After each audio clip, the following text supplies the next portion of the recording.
Halo sahabat sumber uang, dimanapun Anda berada. Assalamualaikum warahmatullahi wabarakatuh.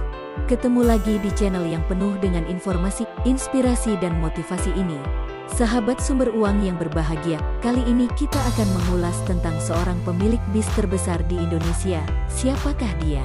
Oke sahabat, sebelum lanjut, jangan lupa like, komen dan subscribe, agar kami dapat terus membagikan kisah-kisah sukses lainnya untuk Anda. P.O. Haryanto didirikan pada tahun 2002 oleh Haji Haryanto, beliau putra asal Kudus, Jawa Tengah, setelah beliau purna bertugas di Batalion Artileri Pertahanan Udara Ringan 1 Kostrat TNI Angkatan Darat di Tangerang. Sebelumnya, Haji Haryanto adalah seorang tentara yang memiliki berbagai pekerjaan sampingan, salah satunya adalah agen tiket bus dan sebagai sopir angkot. PT Haryanto Motor Indonesia, atau dikenal dengan P.O. Haryanto, adalah salah satu perusahaan otobus antar kota antar provinsi dan pariwisata, yang berbasis di Kudus, Jawa Tengah, serta memiliki kantor cabang di Tangerang, Madura, Boyolali, Solo, Semarang, Yogyakarta, Surabaya dan provinsi-provinsi lainnya di Indonesia. Untuk menjadi sesukses sekarang ini, tidaklah mudah bagi Pak Haryanto. Bapak Haryanto sebenarnya tidak pernah menyangka akan menjadi pengusaha dan sukses seperti sekarang, karena merasa hanya terlahir sebagai anak desa di Kudus, Jawa Tengah.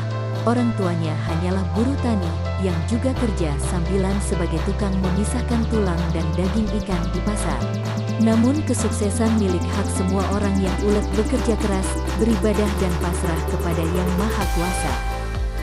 Adapun Haryanto, sejak kecil dididik untuk bekerja keras, mulai dari menggembala sapi milik tetangga, berjualan es atau sebagai tukang ngarit rumput demi menambah penghasilan bagi kelangsungan hidup keluarganya. Maklum, keluarganya adalah keluarga besar. Haryanto adalah anak ke-6 dari 11 bersaudara. Meski ulet, ternyata Haryanto cukup bandel.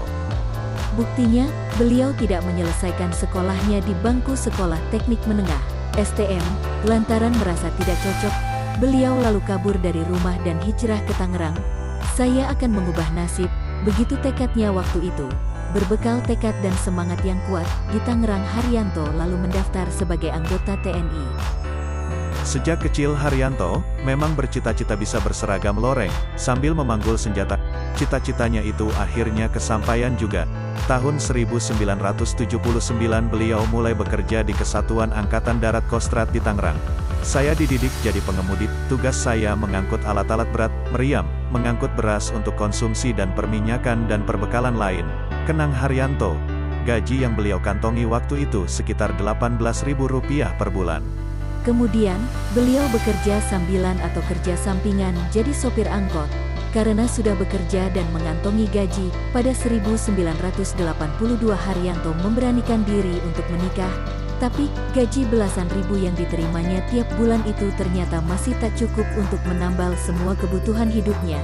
Bahkan, rumah sewa berukuran 3x4 meter yang beliau huni bersama dengan istrinya tak mampu ia bayar.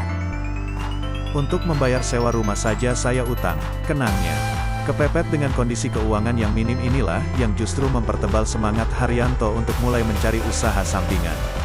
Sehingga pada tahun 1984, dengan modal uang tabungan kurang dari Rp1 juta, Haryanto nekat membeli 1 unit mobil angkutan kota, angkot buatan Daihatsu. Beliau pun lalu menjadi sopir bagi kendaraan pribadinya yang berpelat kuning. Waktu itu rute yang ia tempuh Pasar Anyar Serpong. Dulu masih kebun karet, jalannya juga enggak sebagus sekarang, paparnya. Di sela-sela waktu bekerja sebagai sopir kendaraan militer di kesatuannya, Haryanto pun meluangkan waktunya untuk menyopiri angkotnya. Setiap hari beliau menyopir angkotnya pada pukul 3 sore hingga 4 sore, kemudian bekerja di Kostrat hingga pukul 7 malam. Selepas pukul 10 malam, ia mulai mengemudikan angkotnya lagi hingga dini hari. Suka tidak suka, Haryanto harus mengurangi waktu tidurnya demi menafkahi istri dan ketiga anaknya. Berkat rajin menyopiri angkotnya, tahun-tahun berikutnya Haryanto terus membeli angkot dari uang yang ia sisihkan. Modal untuk membeli angkot juga didapatnya dari hasil kerja sambilan yang lain, sebagai perwakilan Bas PO Sumber Urip yang ia tekuni sejak 1990 hingga 2000. Waktu terus berjalan, angkotnya terus beranak pinak hingga puluhan dan terus bertambah menembus angka 100 unit. Insya Allah sekarang saya telah memiliki jalur angkot hampir seluruh Tangerang, ungkapnya penuh syukur. Saat ini sekitar 150 angkot ada dalam daftar asetnya. Dari usaha angkotnya saja, jutaan rupiah berhasil beliau kantongi setiap hari. Tapi, Haryanto bukan orang yang gampang berpuas diri. Tahun 1990 ia membuka satu gerai showroom mobil di Tangerang yang khusus menjual angkot dari beragam karoseri. Gerai ini tak membutuhkan modal yang banyak, Haryanto hanya menyiapkan lahan bagi mereka yang ingin menjual angkotnya. Modalnya hanya kepercayaan, tukas Haryanto. Showroom ini pun cukup laris, setiap bulan sekitar 20-30 unit mobil berhasil beliau jual. Sahabat sekalian, Haryanto pun akhirnya memutuskan untuk keluar dari kesatuannya di militer. Kendati usianya baru 43 tahun 2002, ia melayangkan surat pengunduran diri. Saya enggak dapat pesangon, tapi dapat pensiun Rp800.000 per bulan, ujarnya. Sejak pensiun itulah Haryanto justru sibuk dengan mainan barunya, yaitu mendirikan PO Haryanto yang dirintisnya. Semula Haryanto mengoperasikan busnya untuk rute Cikarang-Cimone kelas non-AC alias ekonomi. Sayangnya, bus jurusan tersebut sepi penumpang. Maka, ia mengalihkan ke bus eksekutif yang ber-AC dan membuat rute baru yang tujuannya tak jauh dari kampung halamannya, yaitu Jakarta Kudus, Jakarta Jepara, dan Jakarta Pati. Demi menjaga kualitas, Haryanto mendidik sopir-sopirnya agar tidak ugal-ugalan dan diprotes penumpang. Walau sudah menjadi juragan, Haryanto pun tak segan-segan setiap hari nongkrong di terminal, memeriksa sendiri kondisi bus-busnya sambil mendengarkan keluhan penumpang. Dari bisnis beragam angkutan penumpang ini, Haryanto kini menangguk pendapatan yang lumayan besar. Karyawannya pun kini telah mencapai 1.000 orang lebih, dengan armada lebih dari 700. Saya enggak ngangka sekarang bisa menjadi pengusaha, ungkap Haryanto. Sebagai pengusaha, tentu saja penghasilan pensiunan kopral itu tak kalah dengan para jenderal. Sahabat yang budiman, guna menampung aspirasi penumpang dan penggemar setia PO Haryanto, pada tahun 2009 didirikan Haryanto Mania, sebuah klub penggemar bus Haryanto.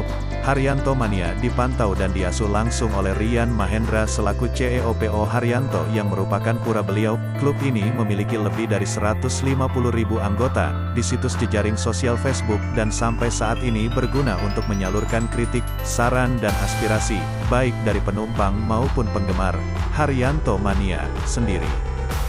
Sahabat sekalian, uniknya, dalam menjalankan bisnisnya, Haryanto memanfaatkan filosofi ilmu langit, maksudnya, nilai-nilai keagamaan dijadikan acuan dalam berbisnis bus. Untuk mewujudkan misi korporatnya itu, kaligrafi sholawat, Shollallahu ala Muhammad, ditempel di seluruh armada bus Haryanto. Selain ciri khas dalam armada, PO Haryanto juga memiliki ciri khas dalam hal pelayanan, seperti peraturan untuk berhenti melaksanakan ibadah salat ketika dalam perjalanan, atau uang tiket konsumen, yang dimana akan disumbangkan kepada yang membutuhkan sebesar 2,5%. Dan hebatnya lagi, manajemen PO Haryanto juga memiliki tradisi untuk memberangkatkan para anak buahnya untuk melaksanakan haji atau umrah yang masih tetap dipertahankan hingga sekarang. Mengongkosi sopir ke Tanah Suci adalah impian Haryanto. Itu sebabnya, ia selalu menyisihkan sedikit demi sedikit penghasilannya. Berkat uang hasil tabungannya itulah, pada 1997, akhirnya ia bisa berangkat ke Tanah Suci bersama orang tua dan istrinya. Sejak kakinya menginjakan Tanah Suci itulah ia berjanji pada dirinya, untuk menjalankan bisnis ini dengan sungguh-sungguh. Alhamdulillah saya bisa ke Mekah juga dari hasil usaha angkot, ujarnya. Haryanto agaknya sadar betul bahwa usahanya tak akan berhasil tanpa campur tangan yang di atas. Itu sebabnya, ia berikrar akan memberangkatkan sopir-sopirnya ke Tanah Suci. Maka dari itu, setiba dari Makkah, kendati harga dolar sedang mahal-mahalnya ketika itu, Haryanto memenuhi janjinya pada diri sendiri untuk memberangkatkan karyawannya naik haji. Kesempatan pertama itu ia hadiahkan pada satu orang sopir yang telah setia bekerja padanya. Dia sopir pertama yang saya berangkatkan ke Tanah Suci, ujarnya. Tradisi memberangkatkan karyawannya itu terus ia pelihara hingga sekarang. Bagi karyawan yang taat dan tekun beribadah, Haryanto tak segan-segan membagi tiket untuk beribadah ke Mekah.